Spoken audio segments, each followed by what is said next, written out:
My name is Ethan Hayes, 42 years old.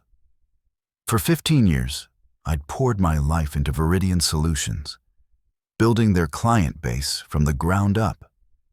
Senior Director of Strategic Partnerships, they called me.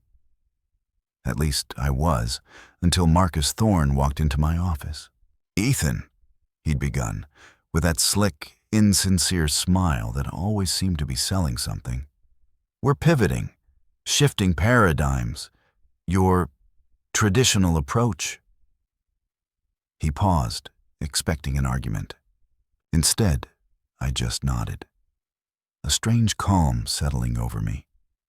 He didn't know, couldn't know, that I'd just closed the biggest quarter in Veridian's history, personally bringing in close to 60% of that revenue. He didn't know I'd built this company, client by client, relationship by relationship, long before his buzzword-laden PowerPoint existed. "Got it. Best of luck," I said, standing. Marcus looked deflated, probably hoping for an outburst, a scene to justify the narrative he'd already crafted. But I wouldn't give him the satisfaction. I walked out, leaving a decade and a half of awards gathering dust in the display case. They were just trophies. My real legacy wasn't on a shelf. Back at my desk, I packed a few personal items. A faded photo of my family, a chipped coffee mug, the miniature robot model Leo Ramirez had given me after I helped his startup navigate a critical pivot. My colleagues, once a tight-knit family, now hunched over their keyboards, avoiding eye contact. HR gave me the standard spiel: non-compete, company property checklist, exit survey. The young woman across the desk looked genuinely pained. She knew my numbers. She knew what was really happening. "Good luck with everything, Ethan," she murmured, her voice laced with an honesty Marcus couldn't fathom. "Appreciate it," I replied, stepping into the descending elevator. The anger wasn't there, not yet. Instead, a cold, sharp clarity pierced through me. Marcus Thorne, the hotshot VP of Business Transformation, less than a month into his tenure, had just made the biggest mistake of his professional life. He saw spreadsheets. He saw data points. He didn't see people. He didn't see the bedrock of trust I'd meticulously laid. What Marcus didn't know, what Veridian's corporate HR never bothered to check, was that every single one of my top clients was deeply connected to me. Leo, my old college roommate, whose robotics firm I'd nurtured from a garage operation. Sarah Chen, a former colleague now leading a groundbreaking clean energy startup, whose critical early funding I'd helped secure. Maria Rodriguez, whose family manufacturing business I'd personally helped scale during the toughest economic downturns. These weren't just accounts. They were bonds forged over shared crises, late-night problem-solving, and genuine human connection.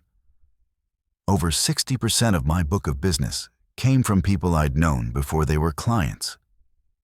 The rest? They're referrals. 3 months ago, the first tremor, Marcus, plucked from some obscure disruptor firm in Silicon Valley, was introduced by Eleanor Vance, our CEO. His hair was too perfect, his smile too wide. He screamed ambition without substance. I'd heard that song and dance before, usually from people who'd never actually closed a deal themselves. Weeks later, Marcus called a sales meeting. Not once did he mention empathy, trust, or the simple act of listening. Another red flag flared during a dinner with Leo, my largest account.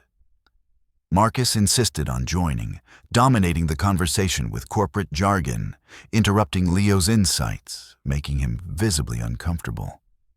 In the parking lot, Leo pulled me aside. I'd brushed it off, but a knot of dread tightened in my gut. The way Marcus had looked at my client list, the way he questioned my process but never my results. When he started scheduling one-on-ones with junior reps, excluding me, I should have seen it coming. The signs were blaring. I just didn't want to believe someone could be foolish enough to burn down what took years to build. I didn't call anyone after getting fired. I didn't have to. By 7 p.m. that evening, my personal phone wouldn't stop buzzing. First, Leo. Just got an email introducing my new account manager. Then Sarah. Some kid just called me, said he's taking over my account. Maria. Your replacement just called. Sounded about 12. One by one, my phone lit up with similar messages. 18 clients. Every major account I managed. All reaching out within hours. Not because Veridian Solutions had contacted them, but because they wanted to hear from me first. I sat on my back deck, a glass of bourbon in hand, watching the Denver skyline as dusk settled over the city. The anger I'd expected never showed up. Instead, a cold clarity washed over me. Marcus had made a fundamental mistake. He'd looked at spreadsheets instead of people. He'd seen revenue instead of relationships. He'd calculated my worth based on what he thought I did, not understanding the intricate web of trust I'd built. My phone rang again. This time, it was Dr. Anya Sharma from the National Research Institute, a critical partner I'd landed 3 years ago. Ethan, what the hell is happening? They let me go this morning, I said simply. Silence. Are you serious? New VP has a different vision, I replied, the irony stinging. Well, his vision better include finding a new research partner, because I'm not working with whoever this new person is. I'm calling Eleanor right now. Ethan, you've pulled us out of technical emergencies at midnight. You attended my father's memorial service. This isn't business. After Anya, I took 5 more similar calls. By 10 p.m., I turned my phone off. I needed to think. I wasn't going to actively sabotage Veridian Solutions. That wasn't my style. But I also wasn't going to protect them from the consequences of their own short-sighted decisions. The next morning, an email from Olivia Vance, VP of Business Development at Apex Innovations, Veridian's main competitor. We'd met at industry conferences for years, always cordial. Heard what happened. Unbelievable. I didn't have to wonder how she'd heard. News travels fast in our close-knit industry. As I showered and dressed, something shifted inside me. The loyalty I'd felt toward Veridian, the company I'd helped build, evaporated completely. They hadn't just fired an employee. They'd severed relationships they didn't even know existed. I texted Olivia back, "Coffee sounds good." Her response came immediately. Perfect. For the first time since walking out of Marcus's office, I smiled, not out of spite, but because I finally understood my true value. And so would Veridian Solutions, soon enough.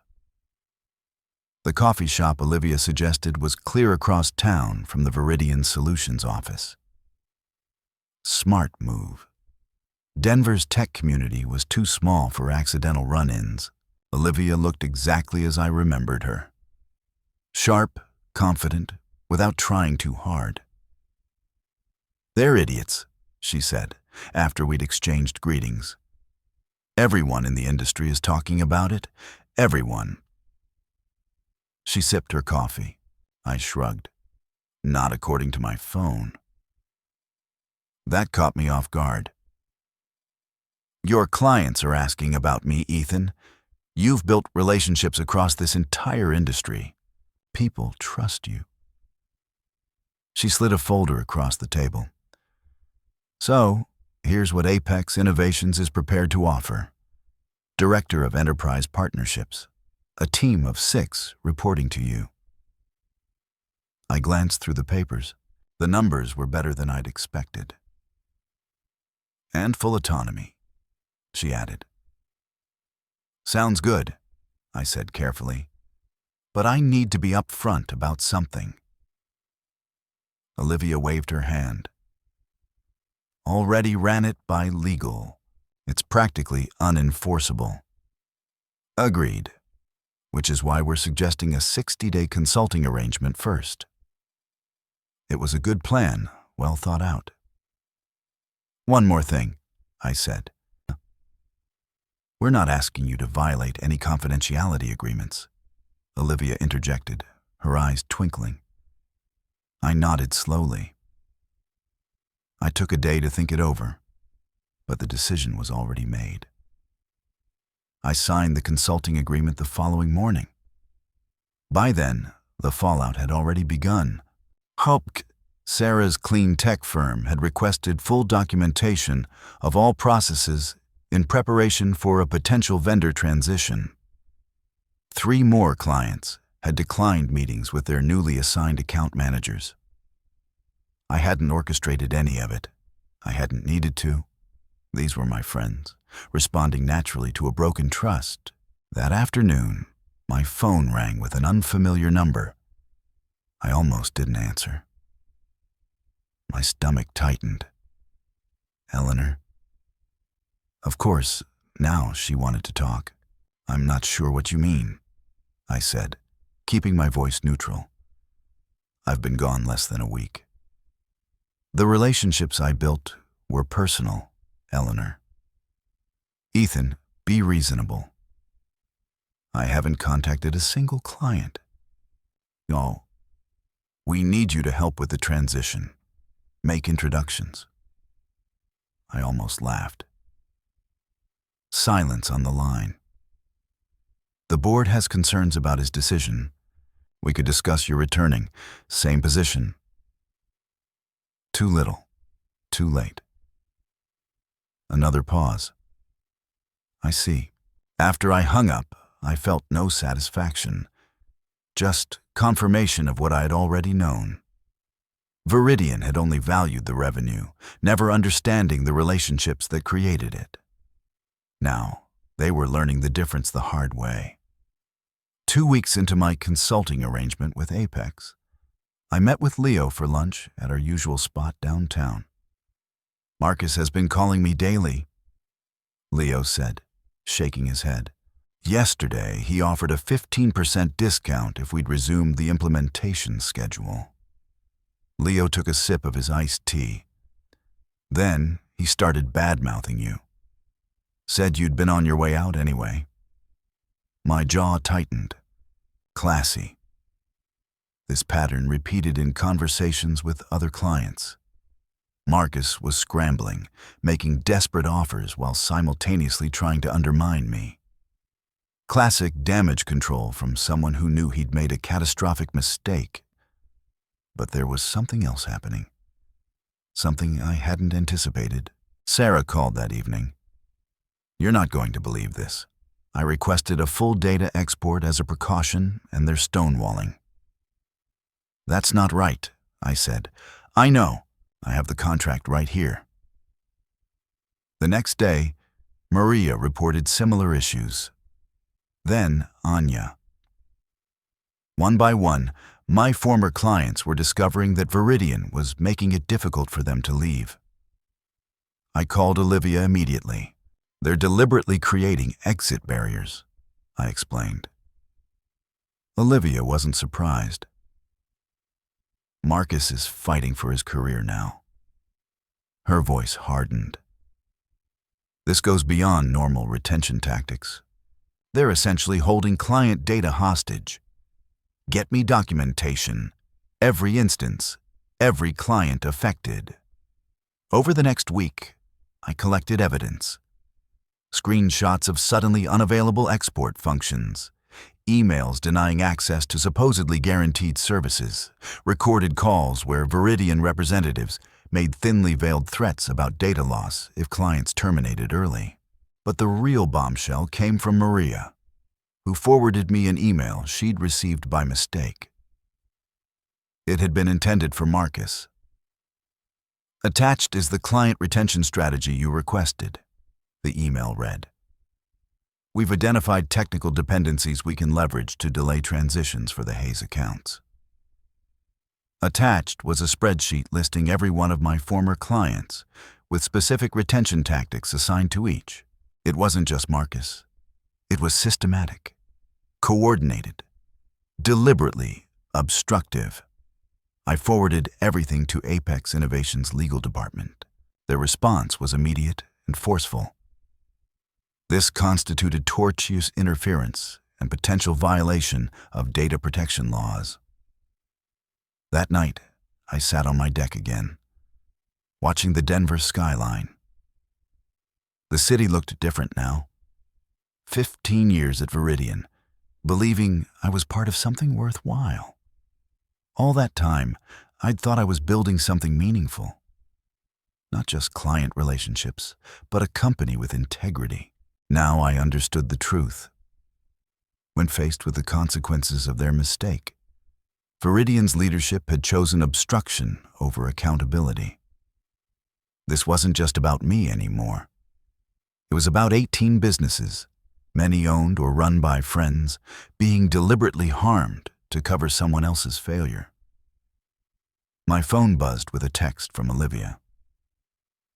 "Legal team has what they need. Board approved the full offensive." The quiet clarity I'd felt before crystallized into something stronger. Resolution. Determination. This wasn't about revenge. It was about justice. Apex Innovation's lawyers moved quickly. Within 48 hours, they drafted cease and desist letters addressing Veridian's obstructive tactics with specific references to contract violations, data protection laws, and unfair business practices. But they didn't send them immediately. That was my call. I shook my head. Not yet.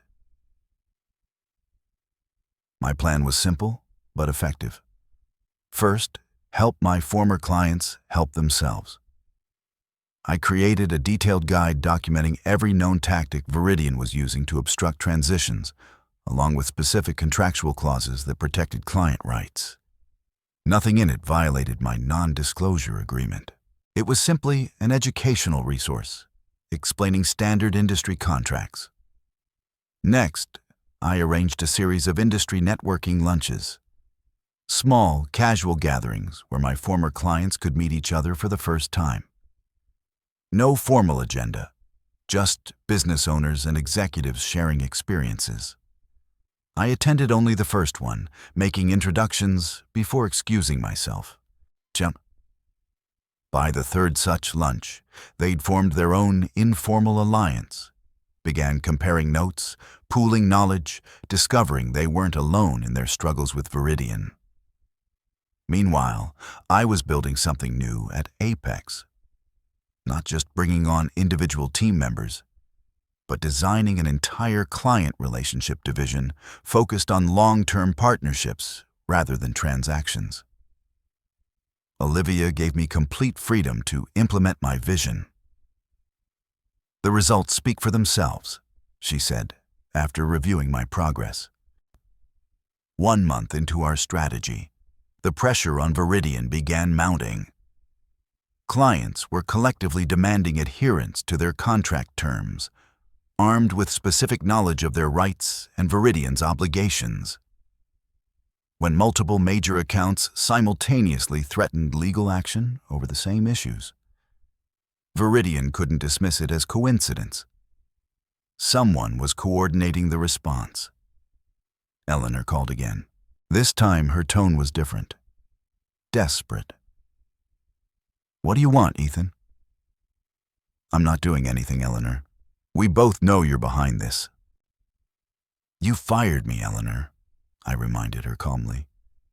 She repeated flatly, "Yes, friends. That's what you and Marcus never understood." The line went quiet. "I'm sorry to hear that," I said, meaning it. Losing a job unexpectedly was something I understood all too well. "We're prepared to make amends. Full data portability for any client that wants it. No early termination fees." It was what my former clients deserved. "And we want to talk about bringing you back. Executive VP position." Now that was unexpected. I considered it for about 2 seconds. After we hung up, I contacted Leo and the others, not to relay the conversation, but to give them a heads up. Within days, Veridian announced an enhanced client transition program, offering exactly what Eleanor had described. They framed it as a proactive customer service initiative. Everyone knew better by then. My new department at Apex was taking shape.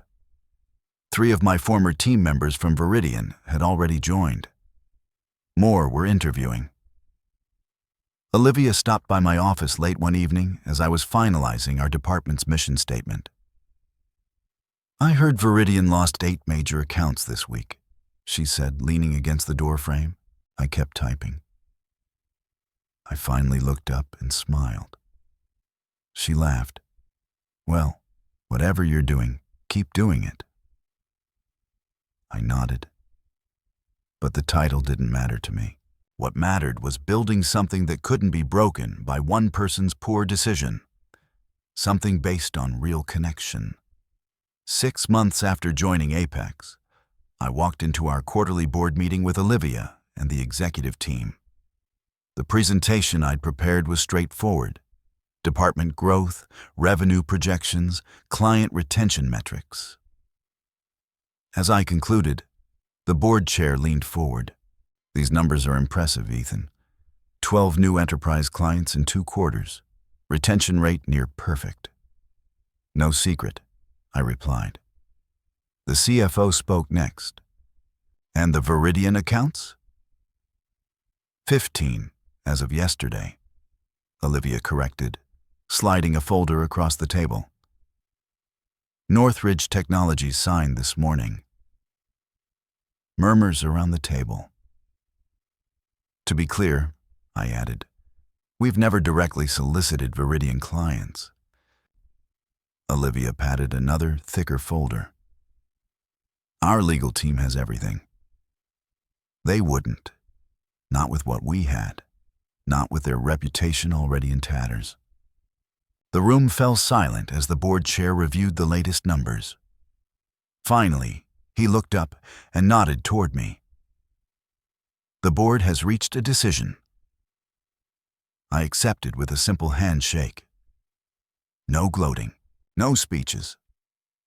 That afternoon, the press release went out.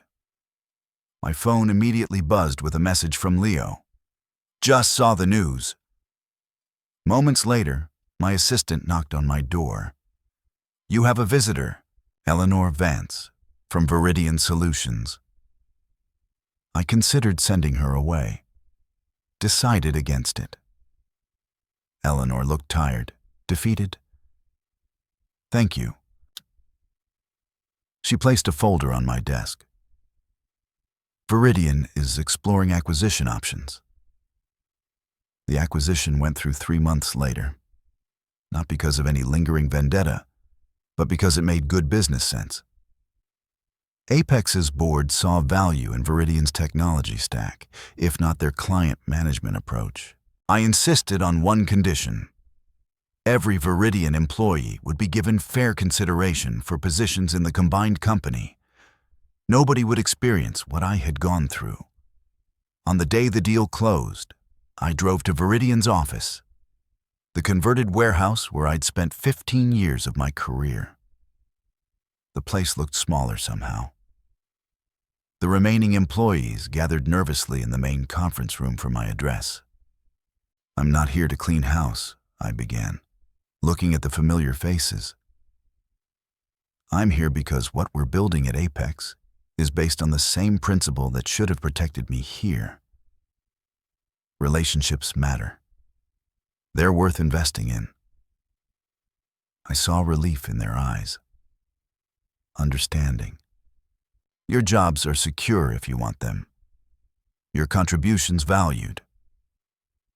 Afterward, I walked through the empty sales floor one last time, stopping at my old desk, now cleared of its temporary occupant. My phone buzzed. A message from Maria. Heard the news. I smiled, looking out over the Denver skyline from the window near what used to be my workspace. The view was exactly as I remembered it. But I was different. Stronger, clearer about what mattered. I texted back, not about justice. Then I walked out, not bothering to look at the empty space where my sales awards had once stood. I didn't need them anymore. The real value had never been on that wall. It had been in the connections I'd made, the relationships I'd built, the ones that had survived when everything else fell apart. Friends, if you've followed my story, you've seen a journey from betrayal to triumph, from uncertainty to profound clarity. It's a story about business, yes, but more importantly, it's a story about people. When I was fired from Veridian, it felt like the end of my world. I'd given them everything. But what I quickly learned was that my true worth wasn't tied to a company logo or a title. My worth was in the genuine connections I'd forged, the trust I'd earned, and the authentic relationships I'd nurtured over years. This wasn't just about closing deals. It was about showing up for people, listening, caring, and being a reliable partner, not just a vendor. The biggest lesson I learned: relationships are your most valuable currency. Whether you're in business, building a career, or simply navigating life, remember this. Invest in people, not just transactions. Don't just network to get something. Build real friendships, offer help without expecting immediate returns, and celebrate others' successes. These are the bonds that will sustain you when everything else crumbles. Integrity is your bedrock. When Veridian tried to hold client data hostage, they didn't just break contracts. They shattered trust.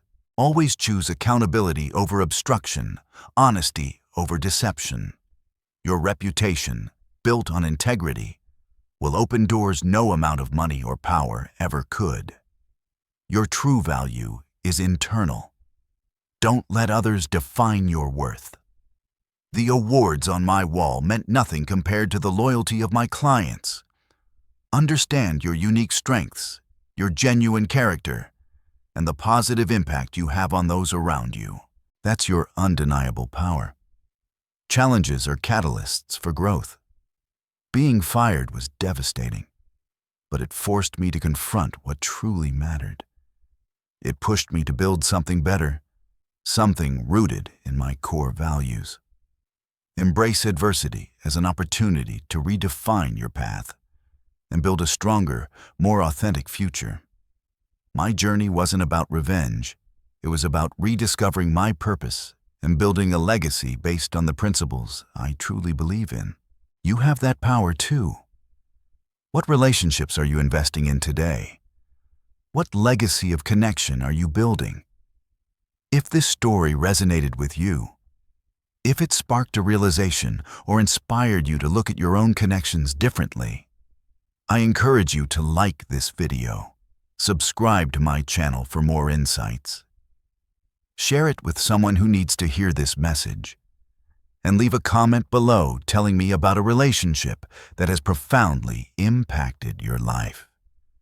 Let's build a community where relationships truly matter.